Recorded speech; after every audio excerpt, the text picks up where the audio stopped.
Selamat pagi untuk kita semua. Izin Bu, sebelumnya perkenalkan nama saya Nicholas Christopher Leohandi dengan NIM 1032211042.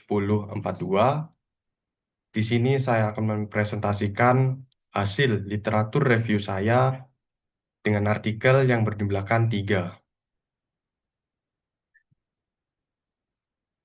Artikel pertama yang berjudulkan Modflow dan V-Flow untuk pemodelan hidrogeologi pada area tambang batubara di Kalimantan Selatan. Artikel ini menggunakan teori pemodelan hidrogeologi numerik, yang di mana penggunaan software pemodelan hidrogeologi seperti Modflow dan V-Flow untuk simulasi aliran air tanah, parameter hidrogeologi, geometri kompleks, visualisasi 3D, serta simulasi sistem dewatering tambang. Teori ini juga melibatkan perhitungan numerik penggunaan hukum Darcy. Pada artikel 1 ini yang ditulis oleh Jarwanto dan Ari Nur Rahman mempunyai permasalahan yaitu teknis hidrogeologi pada area tambang batubara di Kalimantan Selatan, khususnya mengenai dampak penambangan terhadap penurunan drawdown, drawdown air tanah dan isu lingkungan seperti air asam tambang atau acid mine drainage. Adapun kelebihan pada artikel ini yaitu yang pertama membahas secara spesifik perbandingan software Modflow yang unggul dari sisi open source dan akses, dan vFlow yang unggul pada fleksibilitas mesh dan visualisasi 3D. Yang kedua, penjelasan teori lengkap dengan hukum Darcy, konsep aliran, parameter hidrogeologi, disertai contoh perhitungan numerik. Yang ketiga, relevan dengan kondisi nyata di Kalimantan Selatan, yang membahas acid mine drainage dan drawdown air tanah. Adapun kelemahan pada artikel ini yaitu yang pertama, dominan studi literatur sehingga validasi lapangan dan data primer terbatas.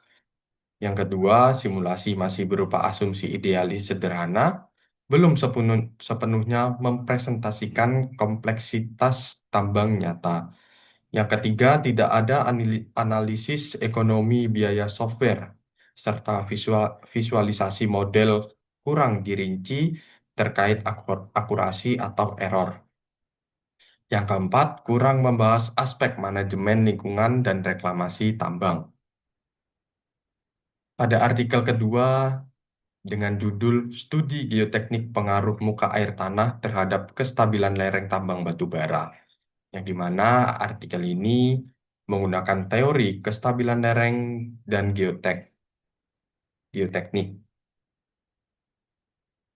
yang di mana hubungan antara muka air tanah dengan kestabilan lereng tambang batubara menggunakan metode kesetimbangan batas atau limit equilibrium method seperti metode Bishop dan Wellenius.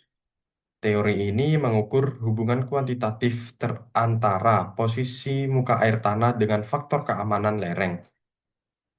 Pada artikel kedua ini yang ditulis oleh Diony Santo Frans dan Muhammad Hafiz Nur Falak mempunyai permasalahan yaitu pengaruh muka air tanah terhadap penurunan tingkat kestabilan lereng, tambang batubara, atau studi kasus di Jambi, di mana tingginya muka air tanah dapat menurunkan faktor keamanan lereng dan memicu potensi kelongsoran.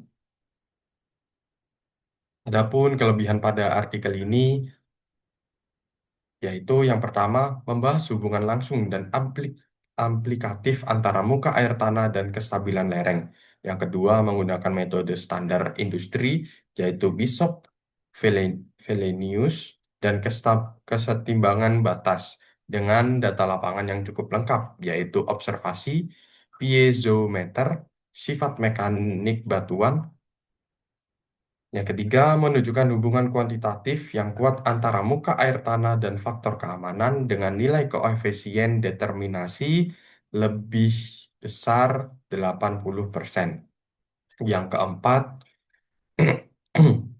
memberikan rekomendasi praktis, yaitu sistem dewatering via drain hole dan pelandaian overall slope angle hingga kurang lebih 24 sampai 25 derajat untuk studi kasus nyata di Jambi. Adapun kelemahan pada artikel ini, yaitu yang pertama hanya menggunakan beberapa penampang lereng, sehingga representasi keseluruhan area tambang terbatas. Fokus pada kondisi statis, belum mendetailkan pengaruh kondisi dinamis seperti hujan ekstrim atau gempa. Yang ketiga, tidak merinci biaya implementasi rekomendasi dewatering atau layback lereng. Dan yang keempat, data air tanah belum sepenuhnya komprehensif atau penulis masih merekomendasikan kajian lanjutan dan akurasi simulasi sangat bergantung pada kualitas asumsi parameter lapangan. Dan artikel yang ketiga yang berjudul Analisis Keputusan Hidrogeologi Optimasi SAM pada Sistem Tambang Terbuka, di mana artikel ini menggunakan teori sistem drainase tambang terbuka, yang dimana teori pengelolaan air tambang atau mine dewatering dan drainage yang meliputi analisis debit limpasan, intensitas curah hujan dengan metode Mononobe, desain kapasitas kolam penampungan atau SAM, gorong-gorong, serta optimasi kebutuhan dan pengoperasian pompa. Pada artikel ketiga ini yang ditulis oleh Aris Rinaldi mempunyai permasalahan yaitu optimasi kapasitas desain kolam penampungan atau SAM pada sistem tambang terbuka di Kabupaten Tabalong, Kalimantan Selatan, guna mengantisipasi debit air tanah dan air limpasan hujan agar tidak mengganggu aktivitas operasional tambang. Adapun kelebihan pada artikel ini yaitu yang pertama membahas optimasi SAM secara komprehensif dengan menggabungkan aspek hidrogeologi drainase, pompa, dan ekonomi tambang pada studi kasus di Tabalong, Kalimantan Selatan.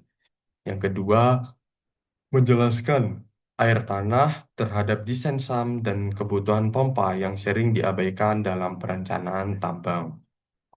Yang ketiga, pendekatan teknis lengkap yang menggunakan metode Mononobe untuk curah hujan, analisis debit limpasan, drainase, gorong-gorong, dan pompa. Mempertimbangkan yang keempat, mempertimbangkan aspek teknis dan ekonomis secara bersamaan serta memberikan alternatif model keputusan skenario terbaik pengoperasian pompa. Adapun kelemahan pada artikel ini yaitu yang pertama, simulasi masih sederhana dan belum menggunakan software numerik hidrogeologi modern seperti ModFlow ataupun Vflow. Yang kedua, data hidrogeologi lapangan yang meliputi transmissivity, hydraulic conductivity, parameter aquifer tidak dijelaskan secara rinci. Dan yang ketiga, analisis ekonomi terbatas pada biaya solar, pompa, drainase, dan gorong-gorong, yang dimana belum mencakup total biaya dewatering. Dan yang terakhir, yang keempat, pembahasan dampak lingkungan dari dewatering dan pembuangan air tambang masih sangat terbatas serta belum mengantisipasi resiko perubahan iklim atau curah hujan ekstrim jangka panjang. Sekian presentasi dari saya. Jikalau saya ada salah kata, saya mohon maaf. Saya akhiri. Terima kasih dan selamat pagi.